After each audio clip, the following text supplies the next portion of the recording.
శ్రీ గురుభ్యో నమః. శ్రీ మహాగణాధిపతయే నమః. ఈ చైత్రమాసంలో శుక్లపక్ష పాడ్యమి నుంచి నవమి అనగా శ్రీరామనవమి వరకు కూడా మనకున్నటువంటి ఈ 9 రోజుల్ని మనం చైత్ర నవరాత్రులు అంటాం.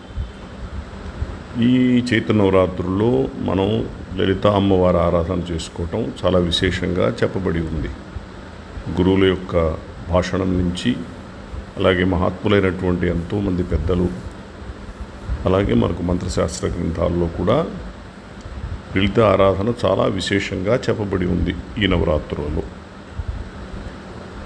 ఇక్కడ ఈ లలితా అమ్మవారిని ఆరాధన చేసుకునేటప్పుడు మనం అలవాటుగా మనకు లలితా అమ్మవారి అష్టోత్తరం కానీ, సహస్రనామం కానీ, లలితా త్రిశతి కానీ మనకు అలవాటు ఉన్నట్టయితే అవి చేసుకోవచ్చు. అలాగే నిత్యం ఈ 9 రోజులు అమ్మవారికి ఇష్టమైనటువంటి పదార్థాలని నివేదనం చేసి, ఎలా అయితే నవరాత్రుల్లో నైవేద్యాన్ని మనం ఇచ్చామో అమ్మవారికి, అలాగే ఆ నైవేద్యాన్ని 9 రోజులు అమ్మవారికి సమర్పించి, వీలైతే మహానైవేద్యాన్ని కూడా మనం పెట్టుకుని అమ్మవారి యొక్క అనుగ్రహాన్ని పొంది అమ్మవారి యొక్క దివ్యమైన ఆశీస్సుల్ని పొందవచ్చు. అలాగే ఆ ప్రసాదాన్ని మన ఇంట్లో ఉన్నటువంటి అందరం తీసుకుని కూడా అమ్మవారి యొక్క అనుగ్రహాన్ని పొందవచ్చు. ఈ 9 రోజులు చాలా విశేషమైనటువంటి రోజులుగా చెప్పబడ్డాయి. అలాగే ఈ 9 రోజుల్లో కూడా లలితా అమ్మవారి ఆరాధన చేసేటప్పుడు ఒక ప్రత్యేకమైనటువంటి గణపతి, అమ్మవారికి ఉన్నటువంటి గణపతిని పూర్ణదీక్షల్లో మంత్రం వేరుగా ఉంటుంది. ఇక్కడ ప్రధానంగా కొన్ని గొప్ప మంత్ర గ్రంథాలను చూసినప్పుడు అమ్మవారి యొక్క గణపతిని మయూర గణపతి అంటారు. అంటే ఆయన యొక్క వాహనం మయూరం. ఆ మంత్రం ఓం హ్రూం గం మయూరేశాయ నమః. ఓం హ్రూం గం మయూరేశాయ నమః. ఓం హ్రూం గం మయూరేశాయ నమః. కాబట్టి ముందుగా మనం ఈ లలితా నవరాత్రుల్లో ముందుగా గణపతిని ఈ మంత్రాన్ని జపం చేసుకుని ఆయనని పూజించి ఆయనకి నైవేద్యాన్ని సమర్పించి అప్పుడు మనం లలితా అమ్మవారి ఆరాధనా మంత్రంలోకి వెళ్ళాలి. అలాగే ఇక్కడ లలితా అమ్మవారికి భైరవుడుగా మంత్రశాస్త్రంలో అసితాంగ భైరవుడు అనే భైరవుడిని అమ్మవారికి తెలియజేశారు. ఆ భైరవుడిని కూడా మనం మంత్రపూర్వకంగా ఆరాధన చేసుకోవచ్చు. ఆయనకి సంబంధించినటువంటి మంత్రం భం భం సహ అసితాంగ భైరవాయ నమః. భం భం సహ అసితాంగ భైరవాయ నమః. భం భం సహ అసితాంగ భైరవాయ నమః. ఈయన ఆరాధన కూడా చాలా విశేషం. మన కుటుంబ సభ్యులందరికీ కూడా అవసరమైనటువంటి ఉన్నతమైన ఉద్యోగాలను, ఉన్నతమైనటువంటి అవకాశాలను మనకు అనుగ్రహింపజేసేటువంటి భైరవుడు అసితాంగ భైరవుడు. సిత అంటే తెలుపు, అసితాంగ అంటే తెలుపు కానిది. అంటే నలుపు రంగు శరీరాభాగాలను కలిగినటువంటి భైరవుడు కనుక ఆయన్ని అసితాంగ భైరవుడు అన్నారు.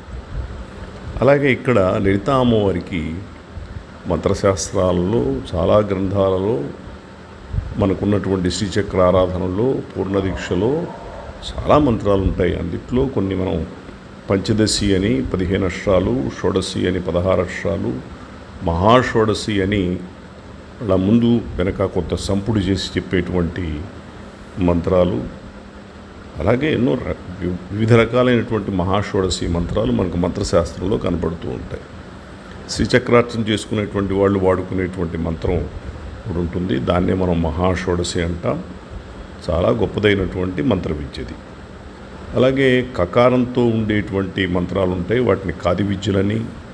హకారంతో ఉండేటువంటి మంత్రాలు ఉంటాయి, దాన్ని హాది విద్య అని అంటాం.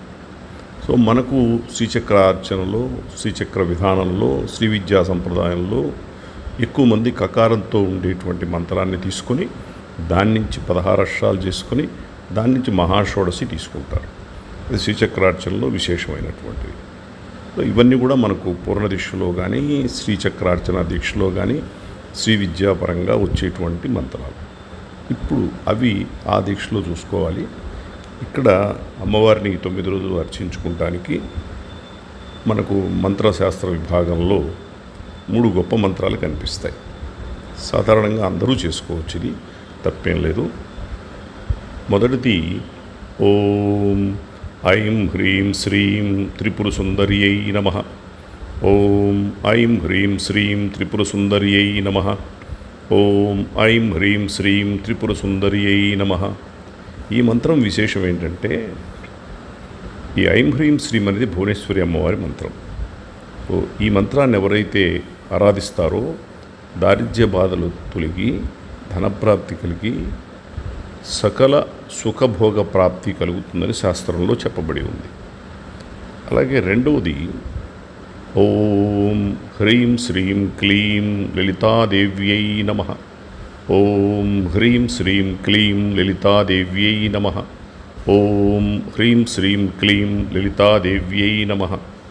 ఓం హ్రీం శ్రీం క్లీం లలితాదేవ్యై నమః. ఈ మంత్రాన్ని ఆరాధించడం వల్ల దుర్గతి పోయి సర్వత్రా విజయం కలుగుతుంది అని శాస్త్రంలో చెప్పబడింది. అలాగే ఓం ఐం క్లీం సౌః త్రిపుర సుందర్యై నమః. ఓం ఐం క్లీం సౌః త్రిపుర సుందర్యై నమః. ఓం ఐం క్లీం సౌః త్రిపుర సుందర్యై నమః. ఈ మంత్రం సర్వ సౌభాగ్య సిద్ధిని కలిగిస్తుంది అని శాస్త్రంలో చెప్పబడి ఉంది.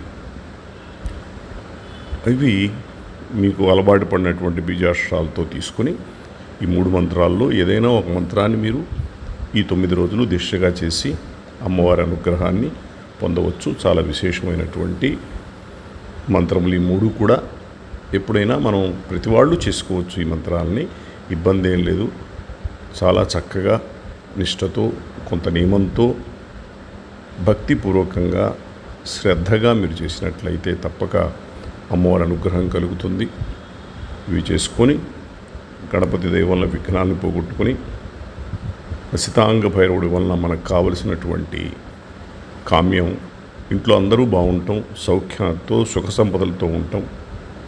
మనందరికీ మన కుటుంబాలన్నీ వృద్ధిలోకి రావాలి, బాగుండాలి, అందరము బాగుండాలి. సర్వమంగళాని భవంతు, సర్వత్ర విజయప్రాప్తిరస్తు, సర్వే జనా సుఖినో భవంతు అనేటువంటి భావనలో మనం ఉంటాం కనుక ఈ 9 రోజులు కూడా ఈ మంత్ర భాగాలను చక్కగా చేసుకొని మీరు, మీ కుటుంబ సభ్యులు అందరూ కూడా, ఆప్తులు మిత్రులు అందరూ కూడా అమ్మవారి యొక్క అనుగ్రహాన్ని పొందాలని కోరుకుంటూ సర్వమంగళాని భవంతు, శుభమస్తు, సర్వకార్య సిద్ధిరస్తు, సర్వే జనా సుఖినో భవంతు, సర్వమంగళాని భవంతు.